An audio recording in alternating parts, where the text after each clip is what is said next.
Hussbus bus stop. Welcome to Hussbus bus stop. This is our three-part series, the third episode of a three-part series of sustainable home ownership. And I always mess up that word, and Lindsay will put that up on the board probably.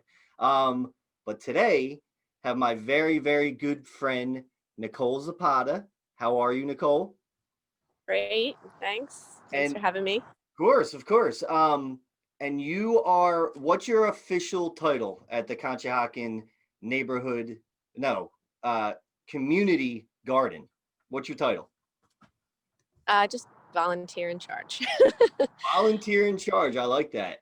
I used to be a member. I remember my buddy Steve Yeah. Uberbach and I planted a tomato plant one time. That was what, Walking. that was 4 years ago, and then you kicked me out. No, I'm kidding. Yeah, but it's really an awesome spot. I know you're there right now. Yep. Can you tell us a little bit about the garden and what it is? Sure.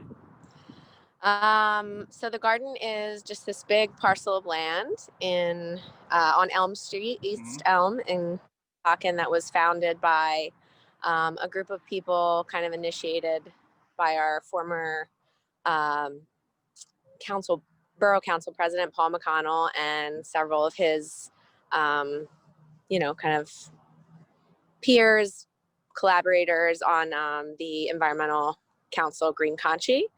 And so the land is donated from the Borough Sewer Authority, which is amazing. They're really supportive of us being here. And it's 75 plots that are 10 feet by 10 feet. And it's all member run. And so each member pays, an annual fee, and they get kind of a 10 by 10 square. Cool. Which is a lot than you think it is when you're weeding. And we've been here, this will be our 10th summer, I believe. Yeah. Oh, nice. So it's been around 10 years. Yeah. Nice. That's awesome. Do you have all the plots filled right now, or is it a waiting list to get in? Like, what's the deal? Yeah. We're so fortunate to have a waiting list. We kind of reached like max capacity and started a wait list about 5 years ago. And right now we're like just assigning plots for people who applied last spring.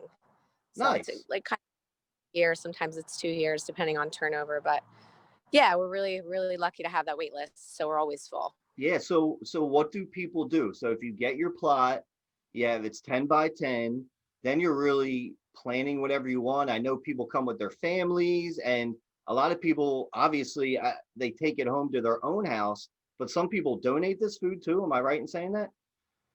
Absolutely. Yep. So we have several that are all donation plots.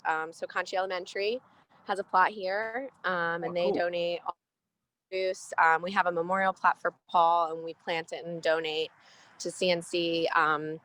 There's a plot run by the Rotary that donates, and a church in town also is a member, and they donate all of theirs. I believe it's St. Mark's. Nice. So we've got 4 fully donated plots, and then our members kick in every Sunday night. We take a little cooler full of veggies and we bring it to the CNC on Monday morning. Nice. That is awesome. That's good work. Yeah, that's awesome. That's great work. Now, if I'm going to segue a bit, right? So, obviously, we know it's good to eat healthy, right? And maybe grow your own food. I mean, I remember you would watch our kids. I'm bringing over like a box of cereal for them to eat, and you're like, nope, we have this. They're eating their peppers. They're doing this. So, like, I mean, obviously, it's good to eat healthy, right? I mean, do you have, not to put you on the spot, but what are some positives of eating healthy? Like, why is it important to eat local and fresh foods? Yeah, this is like my favorite subject. I know, right? Just to be really like brief, you're growing your own food if you're having a garden, whether it's here or it's at home, a little kitchen garden, or if you're buying from a CSA, you're supporting a local farmer. So you kind of know more about your food. And obviously, vegetables are always good. We've known that since the day we had parents. Yeah, right. But also, as it's like a a relationship that you have with your food if you're growing it. You know, your kids see kind of how things are grown. It's like a little science lesson, and, you know, then they're more aware and more likely to have healthy habits when they get older. And then there's, you know, no transportation in the food if you're, you know, growing it or buying from a local CSA. You know, and you kind of see that in some of the food stores now, that they're highlighting things that they're able to source locally, because there's a lot to be said for it. Yeah. I mean, obviously we all feel it when you eat better. You eat things Yeah. that are fresh. Obviously homegrown is great, but obviously you just feel it. I mean, as I'm getting older, I'm old now, Nicole. I'm getting old. You know, eating better You're old. obviously works. Yeah. Well, Yeah. and obviously, like you said, the habits, like, Yeah. it just makes sense for if you have kids to get them in that habit. I know, like, Right. Kieran's the best, your oldest son. Like, right? I mean, He likes a he's bag of Doritos. young, yeah, but Too. he knows, man, like that habit's gonna be there for him. I think that's really cool. Yeah. Yeah. It's been awesome to watch them grow. Like, some, you know, there's certain plants that they'll come and tear a leaf off and eat. And, you know, they're like every kid. They reject their vegetables, but they know more, I guess, about vegetables because of, you know, their experience at the garden and Yeah, such. and Yeah. what I love about you two is like you have balance with it, right? Obviously the kids are eating healthier, you're telling them, you're leading the way, but like you have balance with that. It's not like you can't go have a piece of candy or something, you know? Like it is what it is. Yeah. I think some people like have to eat healthy. There's a stigma around if you don't, like you're being shamed, and obviously you're not like that. There's balance with that.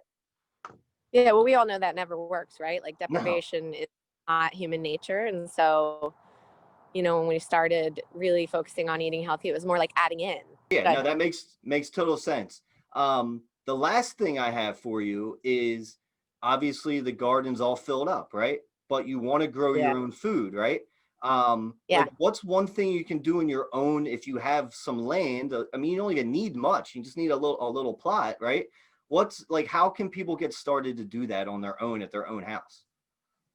Yeah. And you don't even really need land. Container gardening's an awesome way to garden in your, if you're in like an urban suburban like we are in Conchi. And we're hoping to do some virtual education in the spring on, you know, home Ooh, gardening.